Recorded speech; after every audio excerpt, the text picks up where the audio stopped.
wabarakatuh. Alhamdulillahirabbil alamin. Wassalatu wassalamu ala nabiyyina Muhammadin wa alihi wa sahbihi wa man tabi'ahum bi ihsanin ila yaumiddin. Usikum wa nafsi bitaqwallah faqad fazal muttaquna almu'minun. Haitsu qala tabaraka wa ta'ala a'udzu billahi minasyaitonir rajim. Bismillahirrahmanirrahim. Ya ayyuhallazina amanu taqullaha haqqa tuqatih wa la tamutunna illa wa antum muslimun.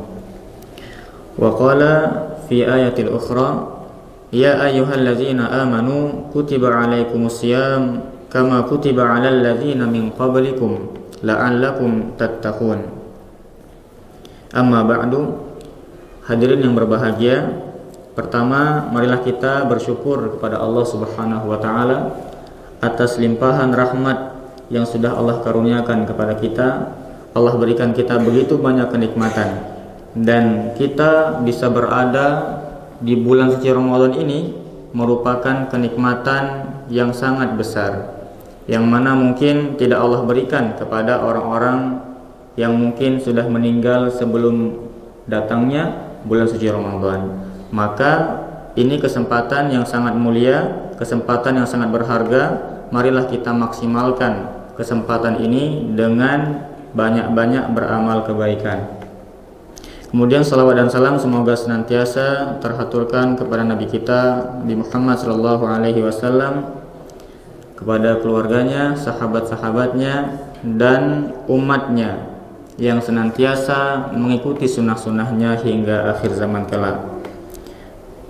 Para jamaah rahimakumullah, pada kesempatan sore hari ini marilah kita mengkaji satu tema tentang keutamaan bulan Ramadan.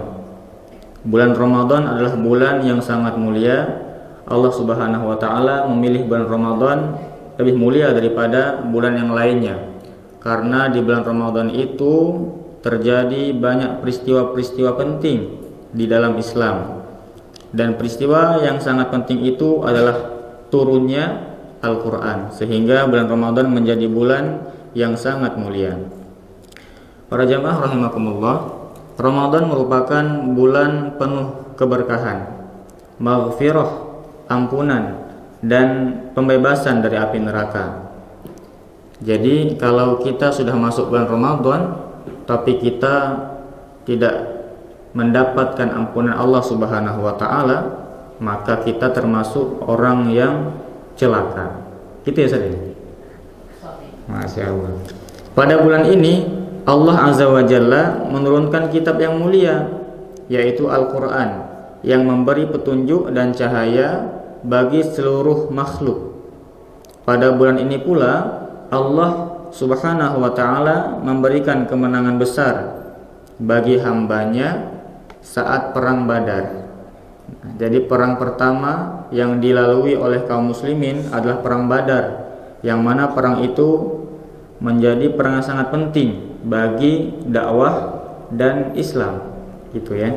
Maka peristiwa Badar ini adalah peristiwa yang sangat besar. Allah berikan kemenangan bagi kaum muslimin di perang Badar pada bulan Ramadan, ya. Para sahabat Nabi ketika bulan Ramadan mereka berpuasa, mereka juga berdakwah, mereka juga berjihad fisabilillah. Masya Allah, ya. Ramadan adalah bulan yang paling istimewa, maka merupakan nikmat yang sangat besar jika kita bisa berjumpa dengannya, untuk memakmurkannya dengan berbagai amal salih demi mencapai ridho Allah Subhanahu wa taala. Para jamaah rahimakumullah, ibadah Ramadan, ibadah di bulan Ramadan yaitu berpuasa, itu berbeda dengan amalan-amalan yang lainnya. Kalau misalkan kita membaca Al-Quran, ya, itu terlihat oleh manusia. Kita sholat terlihat oleh Ustadz Ilyas misalnya, ya. Kita ngapain misalkan? Bersedekah, ya. Meskipun kita bersedekah ke masjid, nggak ada yang tahu. Tapi ketika kita serahkan ke takmirnya tahu. Misalkan apalagi amalan zakat. Amalan zakat mungkin kita ngasih zakatnya di tengah malam biar nggak ada yang tahu, ya. Tapi kan yang menerimanya tahu ya. Berbeda dengan puasa. Kalau puasa yang tahu hanya siapa? Hanya kita dengan Allah. Maka pahalanya sangat sangat luar biasa ya. Tujuan kita berpuasa untuk apa anak-anak? Jamaah sekalian, untuk mencapai ridho Allah Subhanahu wa taala. Maka sungguh rugi orang yang tidak bisa meraih keutamaan di bulan Ramadan. Bahkan menyamakan bulan Ramadan dengan bulan-bulan yang lainnya. Maksudnya menyamakan itu bagaimana? Maksudnya itu kegiatannya sama seperti bulan-bulan yang lainnya. Misalkan di bulan Safar dia baca Al-Quran sehari cuman setengah halaman. Di bulan Ramadan baca Al-Quran juga setengah halaman. Itu sama saja ya. Nah ini berbeda. Maka kalau misalkan kita di bulan Rajab, Sya'ban kita baca Al-Quran sehari 5 halaman atau seperempat juz, maka di bulan Ramadan kita usahakan membaca Al-Quran, tilawah Al-Quran minimal berapa juz sehari? 1 juz atau bahkan 5 juz ya. Begitu. Maka tidak sama membaca Al-Quran di bulan Ramadan dengan membaca Al-Quran di luar bulan Ramadan. Satu pahala, satu huruf dilipat gandakan menjadi 10 pahala. Maka di bulan Ramadan dilipat gandakan dengan pahala yang berlipat ganda. Masya Allah. Semoga kita istiqomah membaca Al-Quran. Maka marilah kita berlomba-lomba. Berlomba-lomba itu diperbolehkan dalam kebaikan. Marilah kita berlomba-lomba untuk mendapatkan semua keutamaan bulan Ramadan, agar kita mendapatkan kesuksesan di dunia dan juga kesuksesan di akhirat. Jamaah rahimakumullah. Yang pertama, keutamaan bulan Ramadan adalah bulannya Al-Quran. Nah, jadi kalau kita ingin mendapatkan keutamaan di bulan suci Ramadan, maka kita harus banyak-banyak membaca Al-Quran. Allah Subhanahu wa ta'ala telah menurunkan kitabnya yang mulia sebagai pembimbing kepada jalan yang lurus, petunjuk bagi umat manusia, dan obat bagi kaum mukminin. Jadi Al-Quran itu sebetulnya bukan hanya obat, tapi penyembuh. Kalau obat itu apa bahasa Arabnya? Dawaun ya.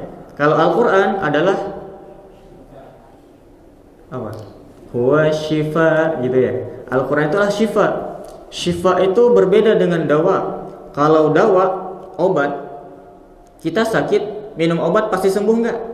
Kadang sembuh, kadang enggak. Kadang kita minum obat sakit perut, minum Promax ya. Minum madu ya. Minum madu. Kita minum madu, kadang-kadang langsung sembuh, kadang-kadang masih besok sembuhnya. Tapi kalau Al-Quran itu bukan dawaun, bukan obat, tapi penyembuh.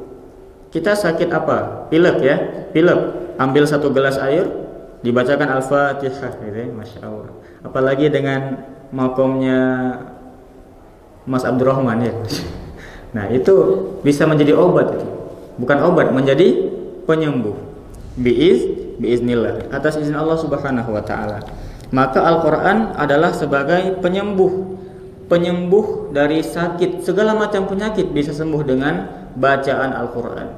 Termasuk penyakit-penyakit yang mungkin di dalam dunia medis nggak terlihat ya. Diganggu sama makhluk ini, makhluk itu. Nah, Al-Quran menjadi penyembuh. Diturunkan pada malam Lailatul Qadar yang penuh kebaikan, yaitu malam Lailatul Qadar itu terdapat di bulan Ramadan.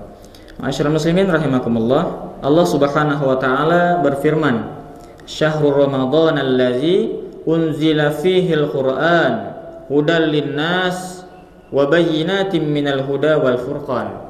Faman syahida minkumus syahra falyasum." Beberapa hari yang ditentukan itu ialah bulan Ramadan, bulan yang di dalamnya diturunkan permulaan Al-Quran sebagai petunjuk bagi manusia dan penjelasan-penjelasan mengenai petunjuk itu dan pembeda antara yang hak dan yang batil. Karena itu barang siapa di antara kamu hadir di negeri tempat tinggalnya di bulan itu, maka hendaklah ia berpuasa pada bulan itu. Al-Baqarah ayat 185. Jadi agar kita mendapatkan keistimewaan ataupun keutamaan di bulan suci Ramadan, maka kita harus memperbanyak membaca Al-Quran, begitu ya.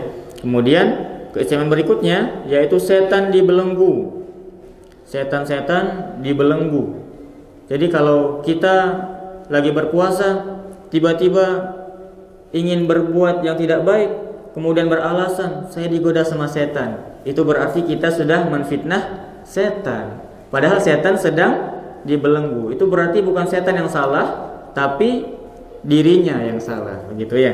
Jadi bulan Ramadan ini adalah bulan kita untuk berperang, bukan melawan setan, tapi berperang melawan diri sendiri ya. Setan dibelenggu, pintu neraka ditutup dan pintu surga dibuka. Apakah ada di bulan lain pintu surga ditutup? Pintu surga dibuka? Tidak ada ya. Pintu surga dibuka hanya pada bulan Ramadan. Pintu neraka ditutup hanya pada bulan Ramadan, begitu ya. Nah, pada bulan ini kejelekan menjadi sedikit karena jin-jin jahat dibelenggu dan diikat dengan rantai dan kemudian dibelenggu. Mereka tidak bisa bebas merusak manusia sebagaimana bebasnya di bulan yang lain. Maka musuh kita semakin sedikit ya, sehingga amal-amal kebaikan, amal-amal soleh ya, kita mengaji bisa lebih lama mungkin ya. Kalau hari-hari biasanya baru baca 5 baris sudah ngantuk ya. Kalau bulan Ramadan baca 5 baris tambah ngantuk gitu ya. Karena bulan Ramadan biasanya apalagi habis berbuka gitu, berbukanya banyak-banyak ya. Maka kita mencoba makan sedikit biar baca Qur'annya jadi banyak. Kalau banyak makan nanti baca Qur'annya jadi sedikit, gitu ya. Jadi dibalik, baca Qur'annya banyak, makan sedikit. Kalau nggak gitu, makannya banyak, baca Qur'annya sedikit, gitu ya. Nah, jadi mereka tidak bisa bebas merusak manusia sebagaimana bebasnya mereka mengganggu, menggoda di bulan yang lain. Hal itu karena kaum muslimin sibuk dengan puasa hingga hancurlah syahwat, gitu ya. Jadi kita sedang berpuasa, maka ketika kita lapar, keinginan kita menjadi sedikit ya. Kalau biasanya kita mau main bola, lagi puasa ya. Kalau biasanya kita jalan-jalan, lagi puasa. Sehingga waktunya lebih dipilih untuk membaca Al-Quran ya. Sehingga dengan puasa syahwat menjadi tunduk. Dan juga karena bacaan Al-Quran serta seluruh ibadah yang mengatur dan membersihkan jiwa. Allah Subhanahu wa taala berfirman, "Ya ayyuhallazina amanu kutiba alaikumusiyam kama kutiba alal ladzina min qablikum la'allakum tattaqun." Wahai orang-orang yang beriman, diwajibkan atas kalian berpuasa sebagaimana diwajibkan atas orang-orang sebelum kalian agar kalian bertakwa. Para jamaah rahimakumullah, jadi orang-orang terdahulu, orang-orang saleh terdahulu, mereka juga sudah mempunyai kebiasaan berpuasa. Nabi Daud juga berpuasa. Bagaimana puasanya Nabi Daud? Sehari berbuka, sehari berpuasa. Sehari berbuka, sehari berpuasa. Begitu ya.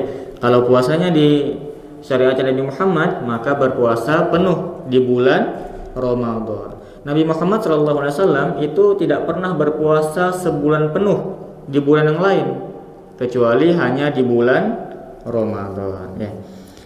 Jamaah rahimakumullah, karena itulah pintu-pintu neraka ditutup dan pintu-pintu surga dibuka karena amal-amal solih yang banyak dilakukan dan ucapan-ucapan yang baik berlimpah. Rasulullah SAW bersabda, "Idza jaa Ramadhanu futihat abwabul jannah wa ghulliqat abwabun nar wa suffidat syayatin." Jika bulan Ramadan tiba, dibukakanlah pintu-pintu surga dan ditutuplah pintu-pintu neraka dan setan-setan dibelenggu. Semuanya itu terjadi di awal bulan Ramadan yang diberkahi. Jadi sekarang ini ya, hari pertama malam pertama kemarin ya, habis maghrib ya. Nah itu setan-setan langsung ditangkap sama. tangkal ya, digiring, dibelenggu gitu ya, sehingga aman ya, aman kita mau ibadah nggak diganggu lagi ya, mau sholat nggak dibisik-bisikin lagi. Alhamdulillah ya. Maka kesempatan ini harus kita maksimalkan. Nah, semua itu terjadi di awal bulan Ramadan yang diberkahi berdasarkan sabda Rasulullah Shallallahu Alaihi Wasallam. Jika telah datang awal malam bulan Ramadan, diikatlah para setan dan jin-jin yang jahat. Jadi di sini yang diikat itu jin-jin yang jahat. Karena jin itu ternyata ada dua. Yang pertama jin muslim, yang kedua jin kafir. Yang diikat ini jin kafir ya, yang menggoda-goda manusia. Kalau jin-jin yang muslim itu nggak menggoda. Misalkan ada anak-anak khairul ummah sedang membaca Al-Quran ya, jin-jin itu menyimak, mendengar sambil mengucapkan subhanallah, bacaan Mas Hamzah luar biasa gitu ya. Nah itulah, maka yang diikat itu jin-jin yang jahat, jin-jin yang kafir. Sedangkan jin-jin yang beriman, mereka tidak diikat, dibebaskan untuk melihat manusia-manusia yang sedang beribadah. Nah, kemudian pintu-pintu neraka ditutup. Pintu-pintu neraka ditutup. Tidak ada satu pun yang dibuka. Kemudian dibukalah pintu-pintu surga. Tidak ada satu pintu pun yang tertutup. Lalu berseru para penyeru, wahai orang yang ingin melakukan ibadah, wahai orang yang ingin melakukan kebaikan, lakukanlah. Jadi ada penyeru nanti yang memanggilnya di setiap harinya di bulan suci Ramadan. Mereka menyeru, wahai orang yang ingin melakukan kebaikan, lakukanlah. Wahai orang yang ingin melakukan kejelekan, kurangilah. Ya. Kalau yang mau amal soleh, lakukanlah. Kalau mau berbuat jahat, kurangilah. Gitu ya. Diserunya begitu. Dan Allah memiliki orang-orang yang dibebaskan dari neraka yang terjadi pada setiap malam. Hadis riwayat At-Tirmizi. Para jemaah rahimakumullah, itu kemuliaan yang kedua atau keutamaan yang kedua. Setan-setan dibelenggu, pintu neraka ditutup, pintu surga dibuka. Tadi yang pertama apa tadi? Diturunkannya Al-Quran. Yang kedua tadi itu. Yang ketiga, Ramadan bulan yang terdapat Lailatul Qadar di dalamnya. Ya, tapi nanti ya di 10 hari terakhir. Di antara keutamaan bulan Ramadan yang penuh berkah ialah adanya malam Lailatul Qadar yang lebih baik daripada 1000 bulan. Allah Subhanahu wa taala berfirman, "Inna anzalnahu fi Lailatul Qadar." Sesungguhnya kami telah menurunkannya Al-Qur'an pada Lailatul Qadar, malam kemuliaan. Wa ma adraka ma Lailatul Qadar? Dan tahukah kamu apakah malam kemuliaan itu? Apakah kamu tahu? Lailatul Qadri khairum min alfi syahr. Khairum min alfi syahr. Malam kemuliaan itu lebih baik dari 1000 bulan. Tanazzalul malaikah warruh fiha biizni rabbihim min kulli amr. Pada malam itu turunlah malaikat-malaikat dan ar-ruh. Siapa itu ar-ruh? Malaikat Jibril dengan izin Rabb-nya untuk mengatur segala urusan. Salamun hiya hatta matla'il fajr.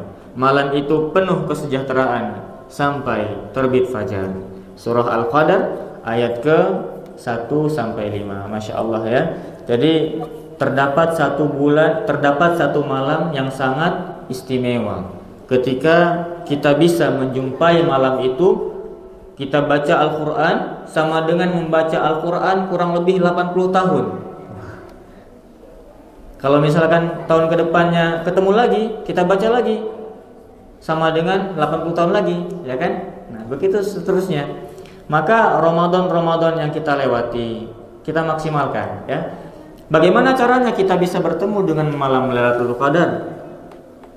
Kalau misalkan di awal-awal Ramadan kita sudah malas-malasan, ya, maka sejak awal masuk bulan Ramadan kita harus melakukan ibadah dengan sungguh-sungguh. Kemudian kesungguhannya itu dijaga, ya, dijaga. Kita baca Al-Qur'an jangan langsung 1 juz, nanti sakit kepala, ya. Kita baca Al-Qur'an bertahap. Misalkan asar kita baca 5 halaman, ya. Nanti habis maghrib baca lagi 10 halaman. Isya baca 5 halaman. Sudah berapa juz? Sudah 1 juz, ya. Sedikit-sedikit itu lebih baik. Yang penting istiqomah. Kalau 1 juz bisa istiqomah, setelah asar baca 1 juz, setelah maghrib baca 2 juz, itu nggak apa-apa, ya. Tapi berat. Nah, istiqomah itu memang berat. Yang ringan apa? Yang ringan istirahat, gitu ya. Baik. Mudah-mudahan bisa difahami. Mudah-mudahan kita semua bisa mendapatkan keistimewaan dan fadilah daripada bulan suci Ramadan. Amin Allahumma amin. Aqulu qauli hadza, kita akhiri dengan doa kafaratul majlis. Subhanakallahumma wa bihamdika asyhadu an la ilaha illa anta astaghfiruka wa atubu ilaik. Wassalamualaikum warahmatullahi wabarakatuh.